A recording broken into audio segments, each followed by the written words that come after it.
tương lai và quá khứ, tiến và lùi, cảnh và hình ảnh lướt qua đầu tôi khi tôi bắt đầu quên.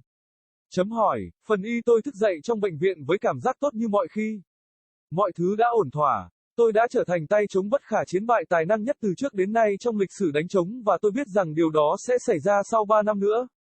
Nhìn những bác sĩ mặc đồ trắng này thì thầm và nói chuyện với những giọng nói hào hứng xung quanh tôi.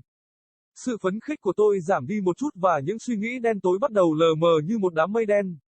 Những người này là ai? May mắn thay, cảm giác đen tối đột ngột này chỉ kéo dài vài giây và sau đó, tôi trục xuất những cảm giác này như một vị khách không mong muốn. Một tay trống nổi tiếng như tôi không nên có cảm xúc như thế này, tôi nghĩ. Bác sĩ gần tôi nhắc đến cẩn thận và hỏi bằng một giọng ân cần. Xin lỗi Alex, chúng tôi đã đưa bạn đến đây càng sớm càng tốt để thông báo tin tức cho bạn. Bạn đã bị thương nặng trong một vụ tai nạn ô tô và hôn mê ngay sau đó. Nếu tất cả không nằm trong một thời gian biểu chặt chẽ, bạn đã có thể nhuộm. Còn gia đình tôi thì sao? Đôi mắt bác sĩ trở nên buồn bã, gia đình anh đều đã qua đời trong vụ tai nạn ô tô đó, ngoại trừ em gái Kelly. Vụ tai nạn rất lớn và không có người sống sót, tôi thực sự hy vọng rằng bạn sẽ vượt qua nó, Alex. Nghe đến đây, tôi không khỏi cảm thấy lạ, tôi không nhớ có thùng rác xe hơi chứ đừng nói đến việc có gia đình nào. Tôi chỉ nhớ về tương lai tươi sáng và tuyệt vời mà tôi đã tạo ra và điều đó chắc chắn là đủ đối với tôi. Tuy nhiên, vẫn có một vết nhói trong tim và dường như tôi không thể hiểu tại sao. Thấy rằng bác sĩ đang nhìn tôi như thể chờ đợi tôi bày tỏ một chút buồn và tất cả những điều đó. Tôi hào hứng trả lời, không sao đâu, dù sao thì tôi cũng không nhớ được. Bạn có biết rằng tôi sẽ giành giải Grammy về âm nhạc sau 10 năm nữa không? Nghe thấy điều này, một số y tá ở góc phòng thở hổn hển và một số bắt đầu đi nhanh quanh phòng và bắt đầu nói bằng những giọng câm. Chỉ có bác sĩ thân cận nhất là không thốt lên lời nào mà nhìn chằm chằm vào tôi, như thể đang tìm kiếm điều gì sai hoặc tính toán sai.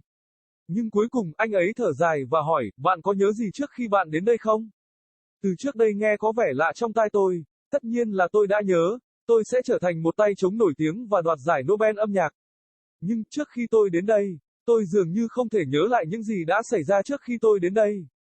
Tôi nghĩ đến bản thân mình, vị bác sĩ viết nguệch ngoạc điều gì đó ẩn danh vào sổ ghi chú bên cạnh và mỉm cười, như thể tôi là một con chuột thí nghiệm thành công. Phần 2 sau một vài tuần cuối cùng tôi đã ra khỏi bệnh viện. Đi trên đường phố New York tôi thấy tất cả đều giống nhau, ánh đèn lấp lánh, tiếng còi xe. Tôi gọi một chiếc taxi và nó chở tôi về nhà, cũng như mọi ngày. Nhà tôi bình thường nhưng ấm cúng. Nó có 2 tầng và một bãi cỏ xanh tốt, những bông hoa tulip rải rác dọc theo bãi cỏ phía trước và những chậu trồng thành hàng dọc trước cửa nhà. Không khí ẩm mốc và tôi có cảm giác lạ rằng trời sắp mưa. Bầu trời lúc này tối đen như mực và mặt trăng, ma quái hơn bao giờ hết treo trên màn đêm đen tối và cấm đoán. Khi nhìn lên, tôi có thể thấy những ngôi sao nhỏ lấp ló xung quanh mặt trăng như thể một đám trẻ đang chơi đùa xung quanh mẹ của nó. Làm tất cả những điều này, tôi đi đến cửa và rung chuông cửa nơi em gái tôi Kelly đã đợi. Ai đó, một giọng nói vui vẻ cất lên. Tôi, Alex, một lúc lâu sau, cánh cửa từ từ mở ra. Em gái tôi, Kelly có mái tóc dài nhọn với những lọn tóc ở cuối. Cô ấy xinh đẹp nhưng trưởng thành và cô ấy mặc một chiếc váy màu vàng rực có in dòng chữ Dead Inside. Điều này là bình thường đối với cô ấy vì tôi biết rằng cô ấy thích mặc váy. Này Alex, cô ấy hỏi bằng một giọng ngập ngừng, bạn cảm thấy thế nào? Chỉ là một câu hỏi nhỏ. Tôi đã trả lời, vậy, bạn thực sự không nhớ gì cả. Tại sao mọi người cứ hỏi tôi như vậy? Tôi tự hỏi lớn, tôi nhớ điều gì sẽ xảy ra, tôi sẽ nhận được giải Grammy về âm nhạc và tôi sẽ trở thành tay trống nổi tiếng nhất từ trước đến nay. Hai chị em tôi rơm rớm nước mắt, cô nhẹ nhàng đặt ly cà phê đang uống lên bàn gỗ. Ngay từ lúc đó, tôi biết rằng có điều gì đó không ổn, đột nhiên Kelly bắt đầu khóc. Nước mắt chảy dài trên chiếc áo sơ mi vàng của cô và rơi xuống bàn. Theo bản năng, tôi chạy đến và ôm cô ấy như mọi lần khi cô ấy buồn. Nhưng tôi vẫn bối rối về phản ứng của cô ấy với tất cả những điều này. Có chuyện gì vậy Kelly? Tôi nhẹ nhàng thì thầm. Tôi không thể làm điều này nữa. Cô ấy hét lên, trong khi run rẩy dữ dội trong vòng tay tôi, em xứng đáng được biết sự thật. Tôi đột nhiên có một cảm giác đen tối, giống như cơ thể tôi đang bảo tôi phải tránh xa. Nhưng, đây là em gái của tôi, và tôi sẽ luôn lắng nghe cô ấy và đồng hành cùng cô ấy, cho dù có chuyện gì đi chăng nữa. Chuyện gì vậy, Kelly? Nó là gì mà tôi cần biết? Họ đã làm thí nghiệm với bạn, cô ấy nói đang cố gắng sắp xếp lại tư thế của mình, họ nói rằng điều đó sẽ khiến bạn quên đi tất cả những suy thoái của bạn trong cuộc sống.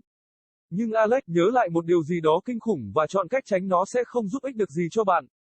1. Future and past, forwards and backwards, scenes and images flashed through my head as I started to forget. Part I woke up in the hospital feeling as good as ever. Everything had worked out. I was to become the most talented invincible drummer ever in the history of drumming, and I knew that it was going to happen in 3 years' time. Looking at these white-suited doctors whispering and talking with excited voices around me, my excitement dwindled a little and dark thoughts started to loom like a black cloud. Who were these people? Luckily, this sudden dark feeling only lasted a few seconds, and after that, I expelled these feelings as an unwanted guest. A famous drummer like me shouldn't have feelings such as this, I thought.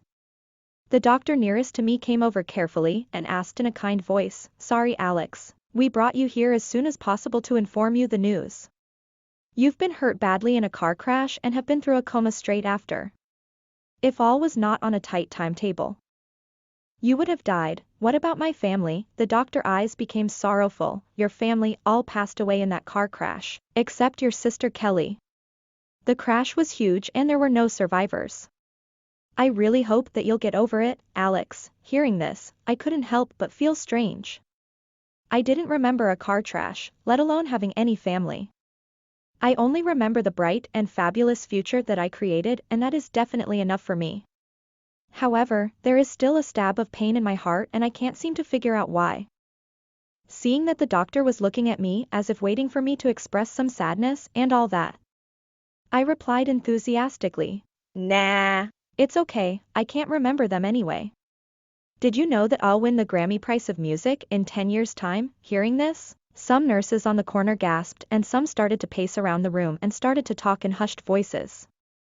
Only the doctor closest didn't utter a word but stared at me, as if looking for anything wrong or miscalculated. But finally, he sighed and asked, "Do you remember anything before you got here?" The word "before" seemed strange in my ears. Of course I remembered. I am to become a famous drummer and win the Nobel Music Prize. But, before I got here? I can't seem to recall what happened before I got here. I thought to myself. The doctor scribbled something anonymous on the notepad beside him and smiled, as if I was some successful lab rat. Part 2. After a few weeks, I finally got out of the hospital. Walking on the street of New York, I found that all was the same, the twinkling lights, the honking of the cars. I ordered a taxi and it drove me back to my home, which was also the same as ever. My home was normal but cozy. It had 2 stories and a nice green lawn as well. Tulip flowers were scattered along the grass in front and potted planted lined the doorstep. The air was musty and I had a strange feeling that it was going to rain. The sky was now pitch dark and the moon, ghostly than ever, hung on the dark and forbidding night. As I looked up, I could see tiny stars lingering around the moon as if a bunch of children playing around its mother. Taking this all in, I went up to the door and rung the doorbell where my sister Kelly awaited. "Who's there?" A chippy voice sung. "Me, Alex." There was a long pause. Slowly the door opened. My sister Kelly had long spiky hair with curls at the very end. She was pretty but mature and she wore a brightly yellow skirt imprinted with the words, "Dead" inside. This was normal for her because I knew that she liked wearing skirts. "Hey, Alex," she asked in a tentative voice, "how are you feeling?" Just a little query. I answered, "So?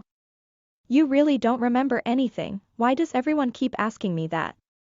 I wondered aloud. "I remember what is to happen. I am going to get a Grammy Prize in music and I am going to the most famous drummer ever." My sister's eyes teared up. She gently set the coffee that she was drinking on the wooden table. From that instant, I knew that something was wrong. Suddenly, Kelly started to cry. Tears trickled down her yellow shirt and fell onto the table. Out of instinct, I ran up and held her just like I always did when she was sad. But, I was still confused about her reaction to all of this. "What's wrong, Kelly?" I whispered soothingly. "I can't do this anymore." She screamed, while shaking violently in my arms. "You deserve to know the truth." I suddenly had a dark feeling, like my body was telling me to stay away. But, this was my sister, and I would always listen to her and accompany her, no matter what. "What is it, Kelly?